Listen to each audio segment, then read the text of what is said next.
Պարոն Նազինյան, շնորհակալ եմ, որ չեք մերժել մեր խնդրանքը եւ հյուրընկալել եք ձեր կենտրոնում։ Ես ուզում եի անկեղծ ասած, քանի որ տևական ժամանակ իրավապահ մարմինները եւ առհասարակ գրեթե բոլոր ոլորտներում ահազանգում են թմրանյութի այսքան մեծ շրջանառության մասին, դպրոցներում, անկապարտեզներում այդ երևույթների անչափահասների շրջանում, ձեր թույլտվությամբ ուզում եմ ասեք Հայաստանի Հանրապետությունում 2025 թվականի հունվարի 1-ի դրությամբ հաշվառված թմրամոլների թիվը ինչքան է կազմում։ Բարև ձեզ, շնորհակալություն շատ։ 2025 թվականի հունվարի 1-ի դրությամբ Հանրապետությունում հաշվառված թմրամիջոց գործածողների թիվը կազմում է 7512։ 2024 թվականի համեմատ աճ կա։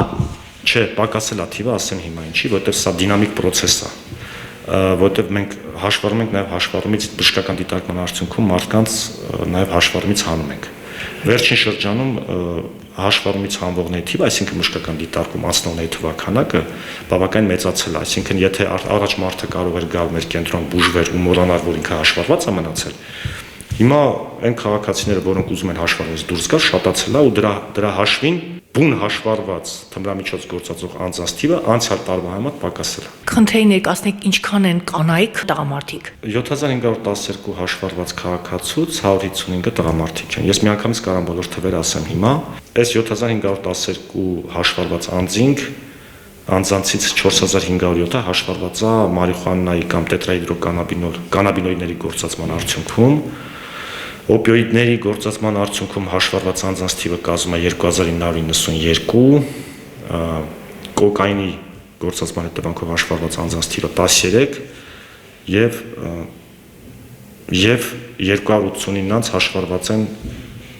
հոգեխթանիչների գործածման հետևանքով, մասնավորապես ամենահայտնի հոգեխթանիչը դա շատ հայտնի մեթամֆետամինն է,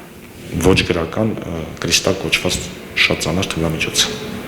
Թիվը ինչքան է, խնդրեի ես մեկ 289, որից 28-ը կանայք։ Իսկ ընդհանուր թիվը Հայաստանի Հանրապետությունում 7000-ից քանիսն են կանայք, որ թմրանյութ են օգտագործում։ 155, այսինքն մնացած գրեթե զգալի մասը տղամարդիկ են։ Այո, իհարկե, դա միշտ ավանդաբար տենց է եղել։ Իհարկե, վերջին շրջանում նկատել է նաև կանանց շրջանում գործածողների թվի աճ, բայց միշտ ու բոլոր երկրներում այդպես թմրամիջոց գործածողների հիմնական մասի իհարկե լինում են արական սեռի ներկայացուցիչները։ Կանայք հիմնականում նշեցիք ինչ են օգտագործում։ Տարբեր բոլորից էլ օգտագործում են թե մարիխուանա, թե օպիոիդներ, նաև թե Խնդրեի տարիքային շեմա ասեք, որ տարիքից որ տարիքի շրջանում է ավելի շատ տարածված եւ անչափահասների շրջանում ունեք հաշվառված։ Անչափահասների կապված միանգամից ասեմ, ունենք 8 անչափահասներ թմրամիջոցների գործածման։ Մենք հաշվառված է։ Այս հիմիկվա դրությամբ հաշվառված են այս 8 երեխան 8 դեռահասները։ Բայց հիմնական տարիքային խումբը հաշվառվածների ավանդաբար տենց է եղել, դա 27-ից մինչև 50 տարեկան մարդիկ են, 70%-ը շուրջ այս տարիքային խումբն է։ Դա պայմանական հանգամանքով, որ իրականում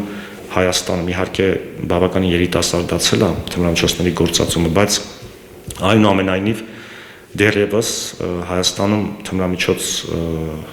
գործածողները թմրամիջոց սկսում են գործածել հիմնականում 25-26 տարեկանից հետո, այսինքն երբ որ մարդը ինչ-որ որոշակի կայուն եկամուտ է ունենում կամ արդեն հասունանում է։ Իհարկե ցավոք սրտի մի քիչ երիտասարդ դառնալու sense մենք տենդենս նկատում ենք, բայց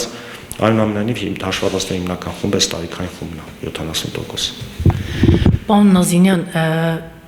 կա բուժում ի վերջո, կա այս ամեն ինչին ի վերջո բուժում, թե ամեն դեպքում եթե չլինի հակազդման այդ գործընթացը միևնույն է չկա բուժում։ Չէ, իհարկե կա բուժում, իզուր չի որ մեր հաստատությունում գոյություն ունի իրականում ու ամբողջ աշխարհում կախվածությունների բուժման կենտրոններ կան։ Մեր կենտրոնը ընդհանրապես ստեղծվել է 75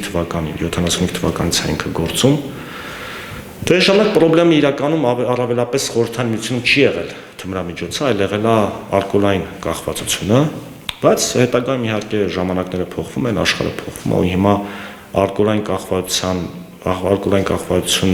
կախվածությունից բացի մենք մեր ուղղությունը շատ ավելի շատ սկսեց զբաղվել թմրամիջոցներով։ Հիմա ավելին ասեմ, մենք նաև Հիմա խնդիրը թմրամիջոցներն է, չէ՞, մենք թմրամիջոցներից ենք խոսում, բայց մեր կենտրոնում մենք իրականացնում ենք նաև ոչ քիմիական կախվածություններ ունեցող անձանց բուժում։ Խոսքը վերաբերում է ազարտային խաղերի նկատմամբ փակում ունեցող մարդկանց եւ այլն։ Կա թիվ թե օրինակ այդ խաղամոլության քանի անց կա հաշվառված։ Իրանց չենք հաշվառում մենք, որտեղ նման պրակտիկա գոյություն չունի։ Բայց անցյալ տարվա ընթացքում մոտ 100 մարդ մեզ դիմել է բուժման նպատակով, այո, որ իհարկե քիչ է, ու մենք չենք կարող բարձրանանք, որ շատ ենք ունենում պացիենտներ, բայց ինքը մենք ծառայությունը մի քանի տարի առաջ ենք ստեղծել, որ արտահիվանդանոցային հոգեբուժական ծառայությունը եւ սոցիալ-հոգեբանական ծառայությունը, որոնք զբաղվում են այս պացիենտներով, բայց կարծում եմ ընթացքում իհարկե դիմելությունը կաչի։ Թմրամիջոցների հետ կապված բուժման մենք երկու եղանակով ենք իրականացնում, մենք իրականացնում ենք առանց թմրամիջոցների դետոքսիֆիկացիոն բուժում, սոցիալ-հոգեբանական կոմպոնենտով պարտադիր, այսինքն թիմ աշխատում պացիենտի հետ, միայն բժիշկներ չեն, դա սոցիալական աշխատողներ, հոգեբաններ, նաև այլ նեղ մասնագետներ, եթե անհրաժեշտ է լինում։ Եվ նաև ունենք օպիոիդային կախվածություն ունեցող պացիենտներին, որը տրամադրում է միայն օպիոիդային կախվածություն ունեցող պացիենտներին, խոսքը վերաբերում է փոխանցող բուժման մասին։ Փոխանցող բուժում ստացող պացիենտների քանակը հենց այսօրվա դրությամբ կազմում է 612 անձ։ Դա մենակ մեր կենտրոնում։ Կգտնենք արաբիք դա ինչ է ենթադրում էլի, որպեսզի հանրությունը հասկանա։ Փոխանցող բուժումի իրանց ենթադրում է բուժման եղանակ առանց ժամանակային սահմանափակումների, երբ որ պացիենտին նշանակվում է կոնկրետ դեղամիջոց, բժշկի հսկողությամբ, օպիոիդ է նշանակում երկարատև ազդեցությամբ, որը պացիենտի մոտ չի առաջացնում էյֆորիա, բժշկի հսկողությամբ նշանակման դեպքում չի առաջացնում էյֆորիա եւ նաեւ բայց միևնույն ժամանակ պացիենտի մոտ չի առաջանում պաթոլոգիկ հակում թմրամիջոցի նկատմամբ ու պացիենտը նաեւ զրկանքի համախտանիշ չի առաջանում եւ արդյունքում պացիենտը սկսում է ուղղակի ապօրինի կամ փողոցային թմրամիջոցներ չգործածել, որտեղ ցանկություն չունի իրան ուղղակի, դրանց բխող բոլոր դրական հետևանքներով։ Իսկ այդ դրական հետևանքները բազմազան են, սկսած նրանից, որ իր առողջական վիճակն է սկսում աստիճանաբար կարգավորվել, հանցավոր ակտիվությունն է նվազում, որտեղ ինքը խնդիր չունի ապօրինի թմրամիջոց հայթայթելու, այսինքն հանցագործություններ անելու խնդիր չունի ինքը։ Նաև շատ կարևոր է օպիոիդները սովորաբար գործածում են ներարկային եղանակով, շատ կարևոր է, որ իրանք պացիենտը երբ որ սկսում է չներարկվել թմրամիջոց, դա բերում է նրան, որ իհարկե կանխարգելվում են արամիջոցով փոխանցվող վարակային հիվանդությունների, վարակիչ հիվանդությունների տարածումը, խոսքը առավելապես վերաբերում է միավին եւ վիրուսային հեպատիտներին։ Գիտենք երբ որ միավը եւ վիրուսային հեպատիտները բացի միավի դեպքում բացի սեռական հետերոսեքսուալ ու սեռական ճանապարհ ինքը տարածում է նաեւ այրան միջոցով, նույնը վերաբերում է հեպատիտ C-ին։ Այս բոլորը դրական հետևանքներ, բայց այս բոլորը չասեցի իհարկե, այն մենակ այն հանգամանքը, որ մարդը չի դատվում, հայտնվում բանտերում եւ այլն։ Էսա փոխանցող բուժումը, դետոքսիֆիկացիոն բուժումը,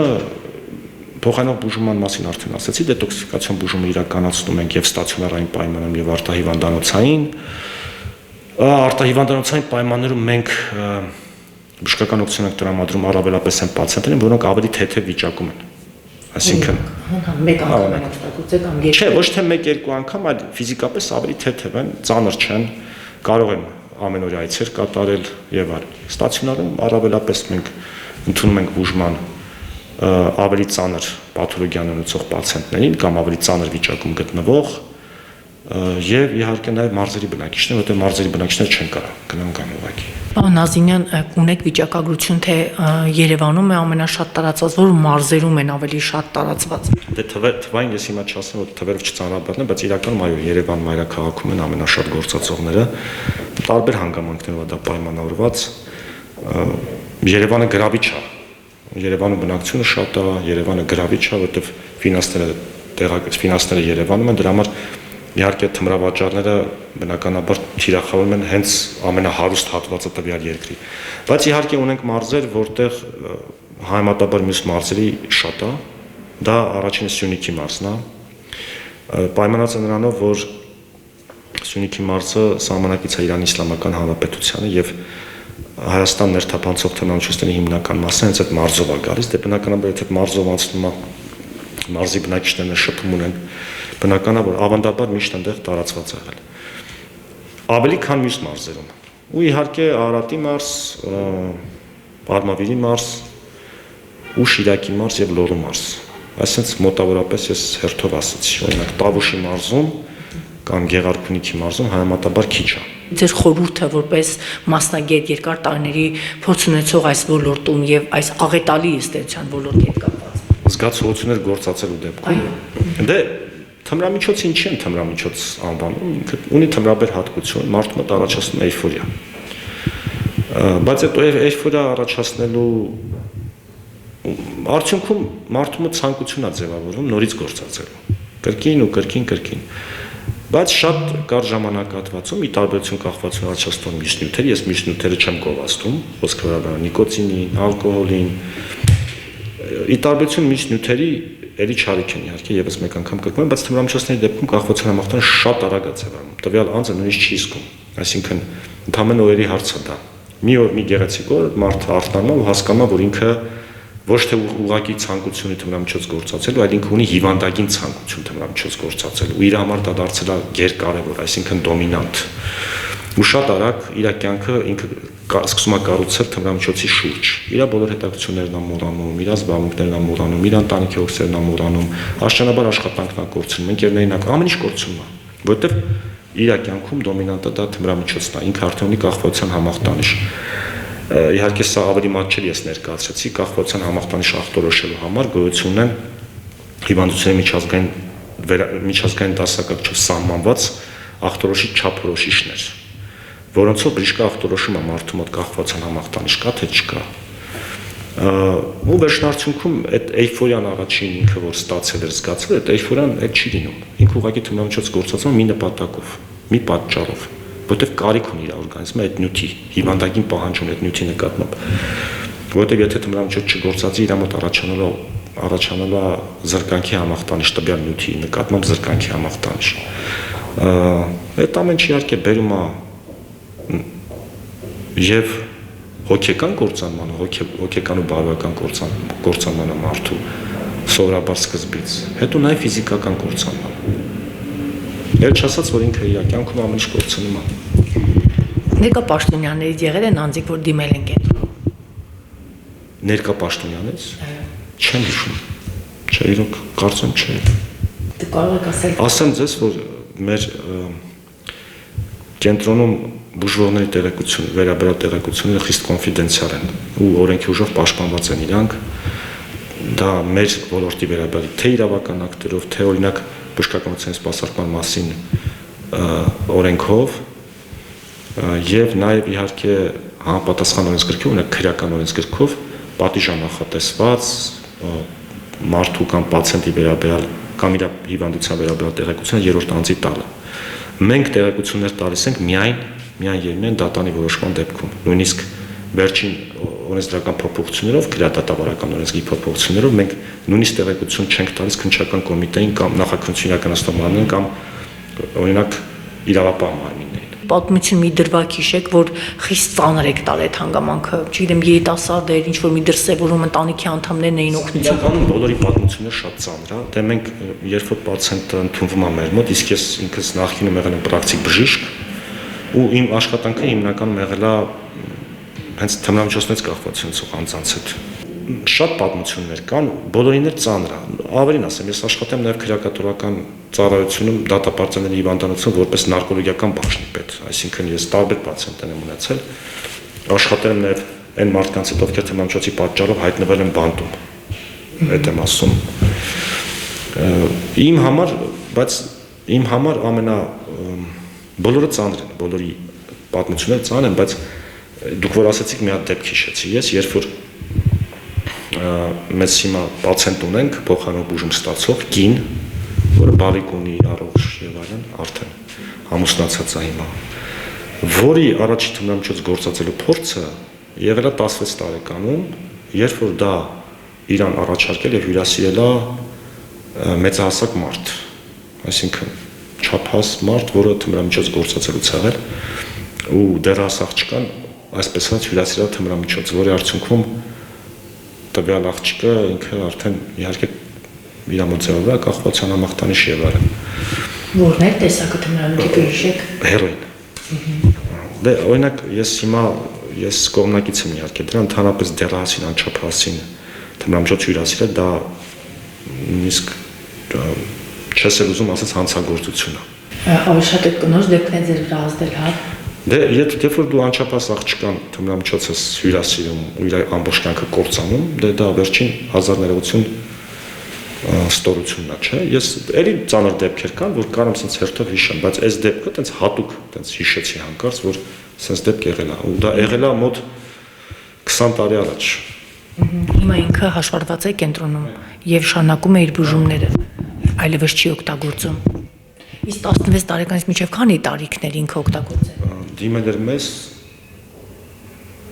9 թվականին, 2009 թվականին, այսինքն մի 20-26 տարեկան էր։ Մինչև մոտավորապես մի 10 օր, 10 տարի, մոտավորապես մի 10 տարվա գործածող էր, որ դիմեց մեզ։ Շատ բարի, եւ ձեր խորհուրդը, պարոն Նազինյան, ինչ խորհուրդ կտաք ծնողների, բաց թողուն է, թե այս տարածքը իրականում թմրամիջոցներ են նյութերներ, որոնց դեպքում փորձը կարա փորձանք բերի։ Ոչ թե կարա, այլ միշտ է փորձանքի հասցնում թմրամիջոցի գործածման դեպքում։ Թմրամիջոցի նույնիսկ մեկ անգամյա գործածում կարա մարդու համար մահվան երգով ավարտվի, երբ որ մարդու մոտ մենք դրան ասում ենք գերդոզավորում կամ սուրինտոքսիկացիա։ Ու լինում են իհարկե դեպքեր, երբ որ մեկ անգամյա գործածումից հետո մարդու մոտ մահվան երգով գերդոզավորում են։ Եթե գերդոզավորում չի լինում, շատ աննկատ ընդհանրեն օրի ընթացքում մարդու մոտ առաջում է ծանր կախվածության համախտանիշ, որի արդյունքում քիչ առաջ արդեն նշեցի, ինչ վերաբերում է ծնողներին եւ դպրոցներին ու ընդհանրապես դեռահասներին, դե դեռահասներին արդեն ասացի, պետք չի գործածել։ Ընդհանրապես չափահասա, դեռահասա չի կարելի մի անգամ, կրկնում եմ, մի անգամ փորձելը բերվա փորձանքի։ Ծնողների դեպքում ասեմ, որոշակի վարքային խանգարումներ կան, որ կարան ծնողին հուշեն, որ երեխայի մոտ կասկածելի ինչ-որ։ Օրինակ, երեխայի հաճախակի տնից բացակայելը դեռահասի, հատկապես տղաների դեպքում, կամ ընկերների փոփոխությունները, երբ որ առողջ կյանքով ապրող ընկերների խումբը փոխվում է, ասես մի քիչ կասկածելի արդեն։ Կամ օրինակ շատ առանձնանալը տանը սենյակում փակվել է գումարի անհետացումները կամ գումարի մշտական պահանջները այս ամենը ցույց են տալիս որ մի բան նորմալ չէ էլի հետո իհարկե արդեն վարքային այսինքն տրամադրության փոփոխություններ որոշակի օրինակ մարիխուանա գործածողի դեպքում հաճախ առաջանում է ոչ ադեկվատ ծիծաղկոտություն կամ աչքերի եղջերաթաղանթների կարմրություն հոգեխթանիշներ գործածողների դեպքում առաջանում է բբերի լայնացում որոշակի ակտիվացված վիճակ, հոգեխթանված վիճակ, թմրամիջոցի բացակայության դեպքում լրիվ հակառակը, մեկուսացում, օտարացում, թուլություն։ Այս ամենը նշաններ են, որոնք կարան ծնողին հուշեն, որ մի բան են չի։ Մետամֆետամինը բավականին ծանր թմրամիջոց է, շատ վտանգավոր, ինքը հոգեխթանիչ նյութ է, այսինքն կենտրոնական նյարդային համակարգը ակտիվացնող նյութ է, ազդում է մարդու գլխում դոֆամինային համակարգի վրա, առաջացնելով մարդու խթանում, ակտիվացում։ Դրա համար օրինակի տարբերություն օպիոիդների ամբողջ աշխարհում, կրիստալ ու կրիստալի, այսինքն մետամֆետամինի եւ մետամֆետամինի այլ միացություններ, մետամֆետամինանման միացություններ, իրանք առավելապես պահանջարկ ունեն ակտիվ վայրերում ժամանցային, ի տարբերություն օրինակ նույն օպիոիդների, որը ակտիվացում չի առաջացնում։ Դե շատ կարճ ժամանակում մարդու մոտ առաջացնում է կախվածության համախտանիշ, ավելին ասեմ, մետամֆետամինի ու ընդհանրապես հոգեխթանիշների գործածման դեպքում մարդու մոտ շատ հաճախ մենք հանդիպում ենք փսիխոցիկ խանգարումների, նույնիսկ ցավոք սրտի երբեմն անդառնալի, այսպես ասած, հետևանքներով, այսինքն երբ որ մարդու մոտ քրոնիկական հոգեկան խանգարում է ձևավորվել արդեն ու ինքը պետք է մշտական գտնվի արդեն հոգեկան առողջության կենտրոնի հսկողության տակ ստիպված, այսինքն դուք թիվ ներկայացեցիք, չէ՞ ինչքան օգտագործողներ կան։ 289։ Այսքան հաշվառված են։ Այդ մասին էին հաշվառվածների թվերը իհարկե դա չի մեկ թվերը շատ են բանում։ Թվերը իհարկե չի արտահայտում իրական պատկերը, մեր կենտրոնում հաշվառվում են այն մարդիկ, ովքեր դիմում են բուժման, եւ այն մարդիկ, ովքեր իրավապահ մարմինների կողմից ներկայացվում են մեր կենտրոնում հետ, մեր կենտրոն կամ այլ լաբորատորիա հետազոտության նպատակով տոքսիկոքիմիական։ Եթե իրանց օրգանիզմի կենսամիջավայրում թմրանյութ հայտնաբերեն, իրանք հաշվառվում են։ Այսինքն այս թիվը դա բուժվողներն են, ովքեր դիմում են բուժման, եւ նաեւ այն մարդիկ, ովքեր իրավաբանների որոշումներով կամ ուղեգրով ներկայացվել են լաբորատորիան եւ թմրանյութ հայտնաբերվել։ Բայց կարծում եք, որ Հայաստանում իրական թիվը ավելի շատ է։ Ես չեմ ուզում շատ ուռճացնեմ, որովհետև սովորություն են մարդիկ ուռճացնել, բայց իհարկե այս թիվը չի արտահայտում իրական պատկերը։ Ու դա բոլոր երկրների դեպքում էլ այդպես է։ Մենք մտահոգիչ իրականության մեջ ենք թմրանյութերի հետ կապված։ Մեր բախտը ահագին բերել է, եթե մենք համատենք մեծ տարածաշրջանի այլ երկրների հետ։ Այն առումով, որ տարբեր պատճառներ կան։ Ինչի ենք մենք օրինակ մեր մոտ Օրինակ ինչի է Ռուսաստանը ավելի տարածված, քան մեր մոտ, կամ նույն Իրանի իսլամական հանրապետությունը ավելի տարածված, դա տարբեր երկրներում ես ասում, նույնը Վրաստանում։ Ամեն դեպքում, բայց իհարկե մտահոգիչ է մեջ։ Այսինքն մենք չպետք է բարձրանանք, որ օրինակ մեր մոտ այն վիճակը չի, ինչ որ Ռուսաստանի Դաշնությունում կամ Ուկրաինայում օրինակ, կամ չգիտեմ, Արևմտյան Եվրոպայի ինչ որ երկրում, կամ Աֆղանստանում ու Իրանի իսլամական հանրապետությունում։ Չպետք է դրանով բարձրանանք, այլ պետք է իհարկե մտահոգենք, որովհետև տեսանելի է թե երիտասարդացումը, թե թվերի աճը, դա տեսանելի է ու դա տեսնում ենք թե մենք, թե մեր գործընկեր իրավաբան մարմինները, այդ իսկ պատճառով մեր ներքին գործերի նախարարությունը նոր 2025-27 թվականի ռազմավարություն է մշակել, բավականին լավ ռազմավարություն, որտեղ բոլոր գրեթե պետական մարմինները, նաև հասարակական սեկտորը լիքը գործեր ունի անելու, բոլոր առումներով պետք է աշխատենք։ Իրավաբանները իրանց ուղղությամբ, մենք մեր հիմա գոհեք իրավաբանների աշխատանքից այնքան որ նաև իրենք են ուղղորդում ձեր կենտրոն։ Հա, մենք ի պատիվ իրանց այո, որովհետև եթե վերջին շրջան իրանց տեղեկատվությանը հետևեք, դուք կտեսնեք, որ այն ծավալի թմրանյութերը, որ հայտնաբերում են մեր իրավաբան մարմինները, ներքին գործերի նախարարության, մաքսանենգության, մեր գործընկերներն նաև ազգային անվտանգության ծառայության, այդ ահռելի չափերը իհարկե դա ինչի մասին, ինչ ասենք, ի պատիվ իրանց իհարկե լավ աշխատում են իրանք։ Վերջերս արգրավել են մոտ 3 կիլոգրամ մետամֆետամին, ձեր ասած կրիստալը։ Այո։ Բավական։ Այդ 3 կիլոգրամ մետամֆետամինը դե պատկերացեք, եթե հայտնվեր սև շուկայում, դա քանի մարդու էր կործանելու, դա ահռելի քանակով է։